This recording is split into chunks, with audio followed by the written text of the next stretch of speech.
नमस्कार, स्वागत है आपका नया भारत टीवी 24 में। झारखंड मंत्रालय में झारखंड खेल नीति 2022 का लोकार्पण एवं खिलाड़ी सम्मान समारोह में सम्मिलित हुए मुख्यमंत्री हेमंत सोरेन, साथ ही साथ मंत्री हफीजुल हसन भी उपस्थित हुए इस कार्यक्रम में। इस अवसर पर मुख्यमंत्री हेमंत सोरेन एवं गणमान्य अतिथियों द्वारा राज्य के 13 खिलाड़ियों को सहायता राशि देकर सम्मानित किया गया। साथ ही साथ मुख्यमंत्री ने कहा कि सीमित संसाधनों में तैयारी कर नंबर 1 बनते हैं हमारे खिलाड़ियों को सहायता राशि न्यूनतम 50,000 हर वर्ग को कुछ न कुछ सहायता प्रदान कर रही है हमारी सरकार। साथ ही साथ मुख्यमंत्री हेमंत सोरेन ने कहा कि वर्तमान सरकार के गठन के बाद से ही राज्य में खेल गतिविधियां तेजी से बढ़ी है। आने वाले 5 वर्षों के लिए हमने खेल नीति बनाई है, जिसका आज विधिवत रूप से लोकार्पण हुआ है।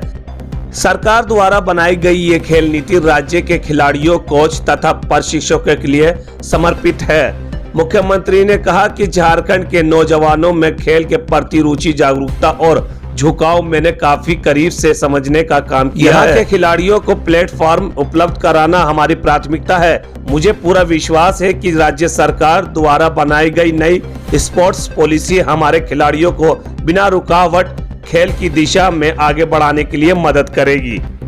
मुख्यमंत्री ने यह भी कहा कि जिस प्रकार खेल की दिशा में राज्य सरकार ने अपना कदम बढ़ाया है, निश्चित रूप से खेल के क्षेत्र में झारखंड देश का अग्रणी राज्य बनेगा।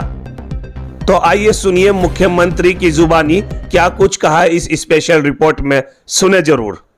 हम इससे अलग हटकर जो हमारे इस राज्य के अंदर और भी आंतरिक क्षमताएं हैं, यहाँ के लोगों के बीच में, यहाँ के जनमानस, यहाँ के मूलवासी आदिवासियों के बीच में जो प्रतिभा है, उसको भी हम लोग निखारना चाहते हैं। और आज कहीं ना कहीं हमारे यहाँ के ग्रामीण क्षेत्र से आने वाले, शहरी क्षेत्र से आने वाले हमारे नौजवान खेल के क्षेत्र में इस राज्य को अलग पहचान देने में भी कोई कसर नहीं छोड़ रहे हैं। इसको लेकर पॉलिसी में सिर्फ खिलाड़ियों को ही नहीं, बल्कि उनसे जुड़े संघ के लोग, उसके कोचेस, उनके जो ट्रेनर्स हैं, उन लोगों के लिए भी इस पॉलिसी में कई प्रावधान किए गए हैं।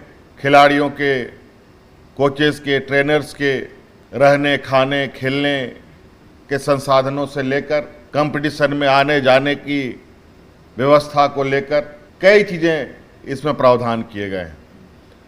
और निश्चित रूप से मैं इस पॉलिसी को जो अगले 5 सालों तक प्रभावी होना है, मुझे नहीं लगता है कि ये पॉलिसी ही जितनी हम लोगों ने जितना चीज़ें अभी तक समझ में आई है उसको इनकॉर्पोरेट करने का प्रयास हुआ है।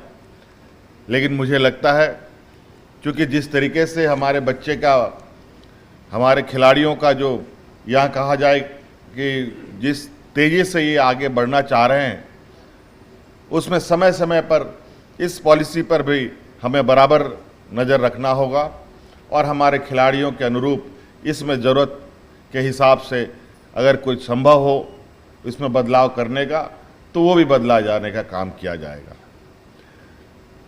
आज मैं अभी कुछ बच्चों को जो सम्मान राशि दी गई यहाँ पर, जिन्होंने अलग अलग मेडल्स जीते हैं, मैं थोड़ी सरसरी निगाहों से इन चीज़ों को देख रहा था और अभी हम चर्चा भी कर रहे थे। मुझे लगता है कि इसमें कुछ चीज़ें मुझे अपने नज़र में कमी दिखी है। जो सम्मान राशि वगैरह की जो समानताएं हैं, जो चीज़ें हैं जिस तरीके से बनाई गई हैं, उनमें मुझे लगता है कि कुछ बदलाव करने की आवश्यकता है। और मैं आज इस बात को विभाग को कहना चाहूँगा, उसमें आवश्यक संशोधन करने हेतु आपने जो सम्मान राशि इसमें कहीं 15,000, कहीं 20,000, कहीं 25,000, कहीं 7,000 इस तरीके से लिखे हैं, इस सम्मान राशि को न्यूनतम 50,000 रुपये तक करने का आप लोग काम करें।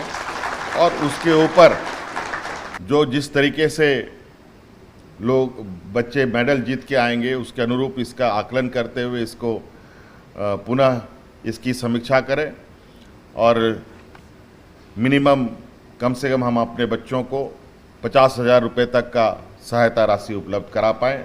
ये मुझे अभी पहला ये में देखने को मिला है।